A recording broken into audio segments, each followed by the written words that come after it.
everyone, welcome to the Brown Family Vlog.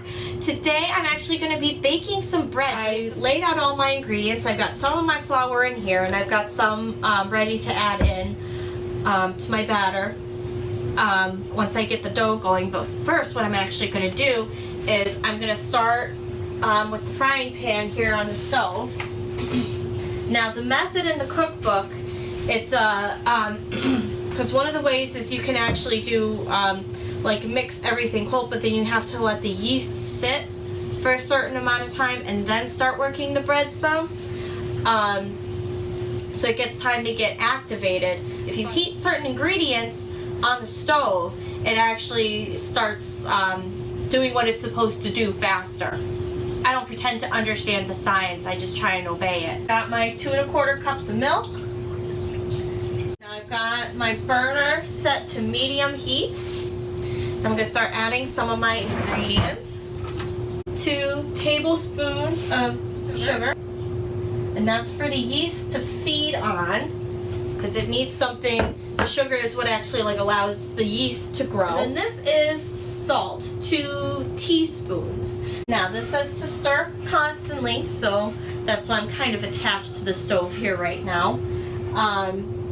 So I'm just going to stir it until my little block of shortening starts melting away. But you don't want to put it on high heat or you're going to burn it.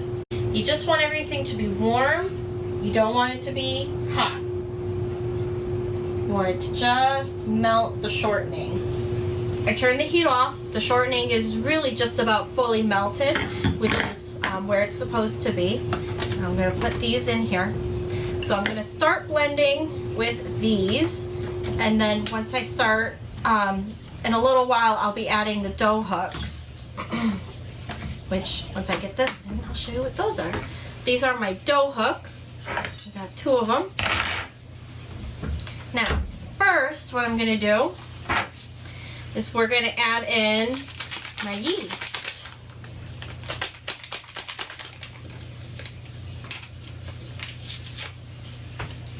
So I'll open up the pack. I'm using active dry yeast for this. Kind of dump it in.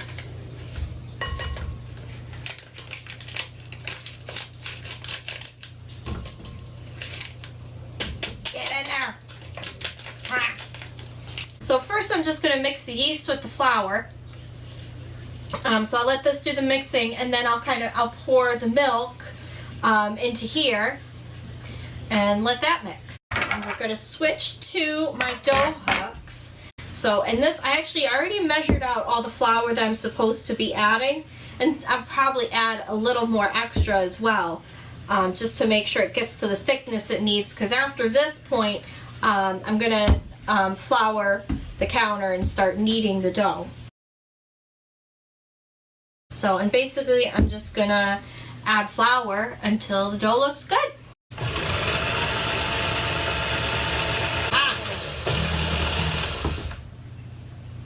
See how that was coming all the way up?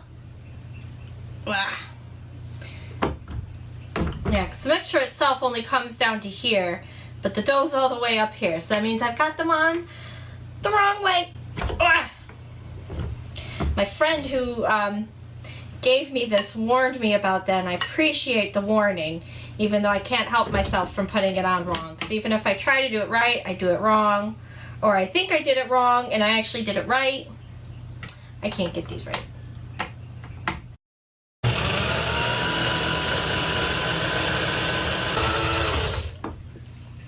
Alright, so at this point the dough is so thick, I don't know how much you can see from there, but it's all starting to congeal together. Like there's spots on the bottom that are dry because it's just the dough just wants to form to itself. It doesn't want to spread out like it did right after I added the milk. And it was getting so thick that I had to actually push this. It was pushing the mixer back up. So that's kind of my cue that it's thick enough, at least too thick to finish it off with the mixer.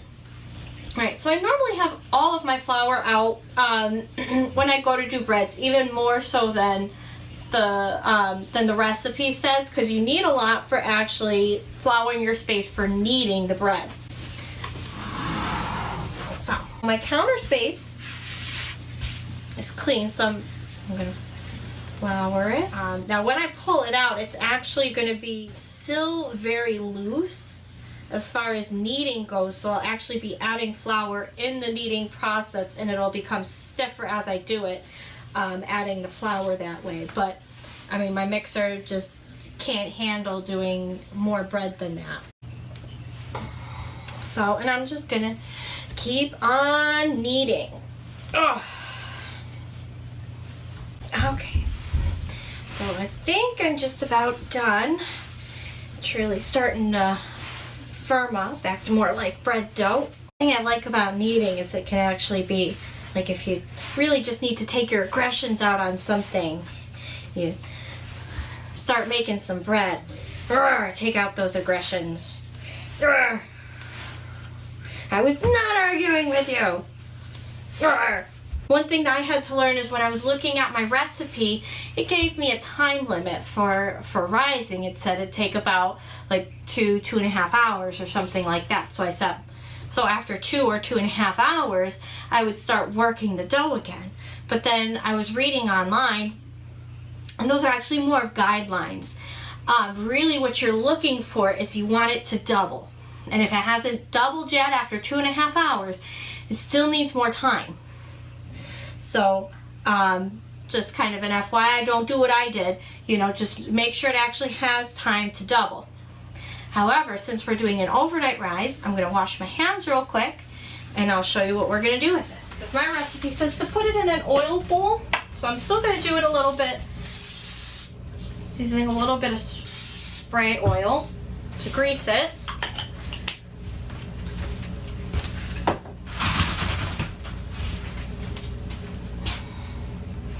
Alright,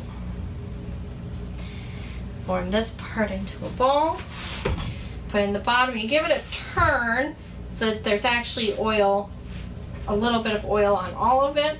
Why? Not really sure. I don't really argue with the recipe a lot. And then I'm going to cover it in saran wrap. I'm actually going to put some foil on it too, just to kind of get the saran wrap to stay. And I'm going to put it in the fridge. So like basically if I let it rise all night long, it would probably rise too much, which isn't very good. So what I'm going to do is I'm going to put this in the fridge, and it's actually going to slow down the rising process. The yeast is still going to be working, but it's going to be working much slower. Normally you would leave it in a warm place, and the warmer it is, the faster that it's going to grow. Hi guys, thanks for tuning into the Brown Family Vlog. We decided for the sake of time to split this one video into 2. So please stay tuned for the second part, and please like, subscribe, and comment below. Have a great day.